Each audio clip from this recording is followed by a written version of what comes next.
Hai teman, selamat datang di channel Sekate New.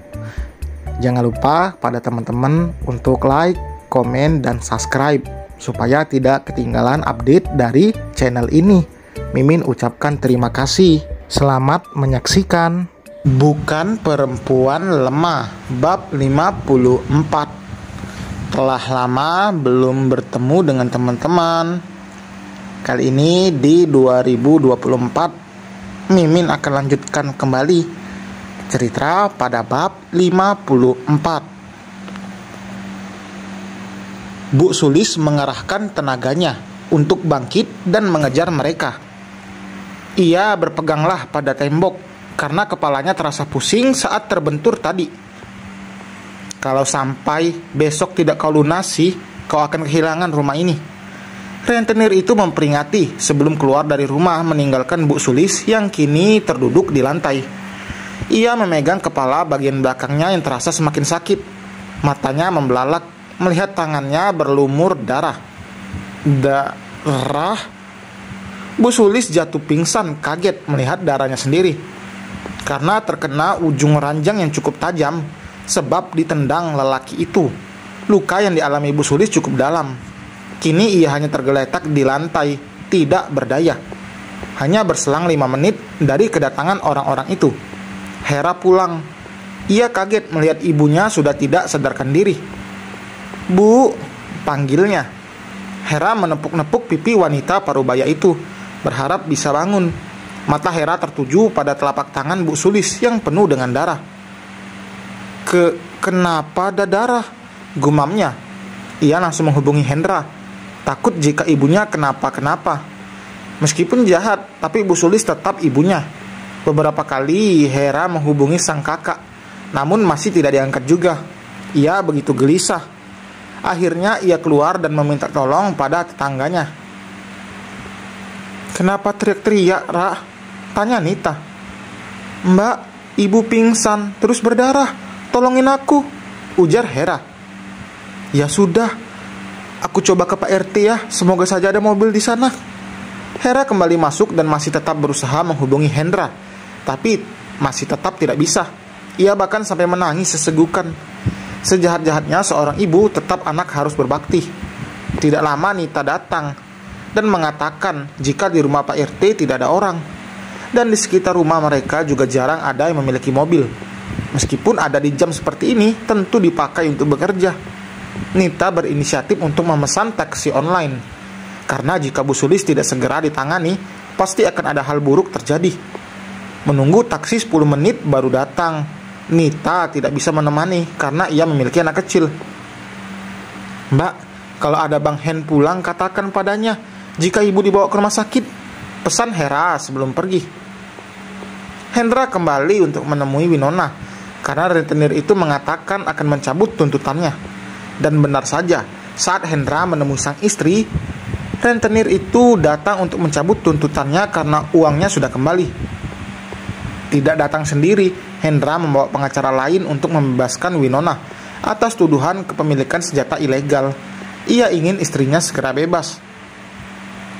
"Jika besok kau tidak mengembalikan sisa uangnya, aku akan mengambil rumah Sulis," rentenir itu memperingati sebelum pergi. "Bagaimana soal ibu, Mas?" tanya Winona. "Jangan pikirkan itu dulu, karena yang terpenting kamu bebas, sayang. Mas bawa pengacara baru. Mas yakin dia bisa membantumu keluar dari sini?" Winona tersenyum tipis. "Tidak perlu, aku bisa keluar sendiri. Tapi surat izin itu, aku memilikinya." "Kamu lupa aku siapa, Mas?" Winona menatap suaminya. Hendra langsung memeluk Winona. "Syukurlah kalau memang kamu memilikinya, jadi kamu tidak perlu lagi berlama-lama di sini." "Sebenarnya aku masih ingin bermain-main, tapi banyak sekali urusan penting yang harus aku selesaikan," batin Winona. Setidaknya ia tahu jika Hendra ada usaha, tapi Winona belum tahu sekarang kondisi mertuanya seperti apa. Ia belum mendapatkan informasi lagi dari Seon. Hendra langsung membawa istrinya itu pulang setelah semua urusan di kantor polisi selesai. Saat baru saja masuk ke dalam mobil, ia mendapatkan banyak panggilan tidak terjawab dari adiknya. Hendra langsung menghubungi kembali sang adik. "Kenapa, Ra?" Tanya Hendra saat telepon tersambung. Ibu masuk rumah sakit bang, abang cepat kesini, jelas Hera. Kenapa bisa? Tanya Hendra. Aku juga tidak tahu. Winona masih diam menunggu suaminya bicara. Ibu dibawa ke rumah sakit, ujar Hendra. Ya sudah, ayo kita ke sana. Mereka tidak jadi pulang dan langsung pergi ke rumah sakit yang disebutkan oleh Hera. Penasaran dengan apa yang terjadi, tapi Hendra sudah bisa menebak jika bisa saja Bu Sulis syok karena mobilnya diambil paksa dan juga sertifikat rumah sudah ada di tangan si rentenir. Tidak butuh waktu lama, mereka sampai di rumah sakit. Bu Sulis masih ditangani dokter. Hera menunggu di luar ruangan. Sebenarnya apa yang terjadi, Rah? Tanya Hendra. Tadi saat aku pulang kuliah, ibu sudah pingsan. Aku kira tangannya berdarah. Ternyata kepala ibu yang terluka. Jelas Hera. Apa mungkin si rentenir itu yang menyakiti ibu? Padahal mereka sudah mengambil mobil dan sertifikat milik ibu. Mas, aku ke toilet dulu. Winona pergi meninggalkan Hendra dan Hera. Di belakangnya Seon mengikuti. Setelah berada di tempatnya sudah agak jauh dari mereka, baru ia bicara pada Seon. Apa yang terjadi? Bu Sulis didorong dan ditendang salah satu anak buah rentenir itu. Kepalanya terkena ujung ranjang yang tajam. Seon menjelaskan karena ia melihat rekaman CCTV yang disimpan dari ruangan yang berada di luar kamar Bu Sulis. Saat kejadian itu, pintu kamar terbuka dan Seon bisa melihatnya. Karena atas perintah Winona, ia memasang CCTV kemarin. Itu balasan untuknya. Carikan rumah kontrakan untuk mereka nanti. Aku yakin Mas Hendra tidak akan bisa melunasi sisa hutang ibunya, Tita Winona. Baik Nyonya. Winona kembali saat dokter juga baru keluar dari ruangan. Dokter mengatakan jika setelah tes lab baru akan ketahuan bagaimana kondisi Bu Sulis. Di kepala bagian belakangnya dijahit karena sobek. Mereka semua langsung masuk, sedangkan Hendra mengurus administrasi. Uang yang akan dipakainya untuk modal usaha habis dipakai membayar pengobatan sang ibu. Karena Bu Sulis tidak pernah ingin memakai kartu bantuan kesehatan dari pemerintah. Wanita parubaya itu mengatakan jika dirinya bukanlah orang miskin dan tidak membutuhkan itu. Gengsi Bu Sulis kini berdampak pada Hendra. Belum lagi Hendra harus membayar sisa hutang ibunya besok.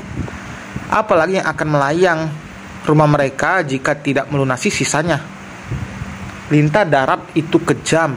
Ia tidak akan peduli susahnya orang lain karena mereka hanya memikirkan uang dan keuntungan sendiri. Mbak, ini ada resep obat yang harus dibeli di apotik karena di sini tidak ada. Aku pergi dulu, ujar Hera. Tunggu sebentar, Seon. Winona memanggil Seon. Lelaki itu membawakan tas milik Winona. Wanita itu memberikan 10 lembar uang 100.000 pada adik iparnya.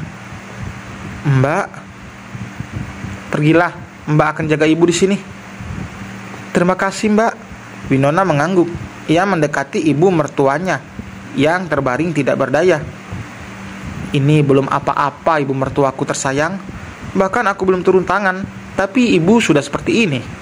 Bagaimana jika aku bergerak dengan tanganku sendiri? Gumam Winona. Dan selesai teman. Terima kasih telah mendengarkan. Terima kasih telah menunggu ya. Tulis di kolom komentar bagaimana menurut teman-teman pendapat tentang bab kali ini.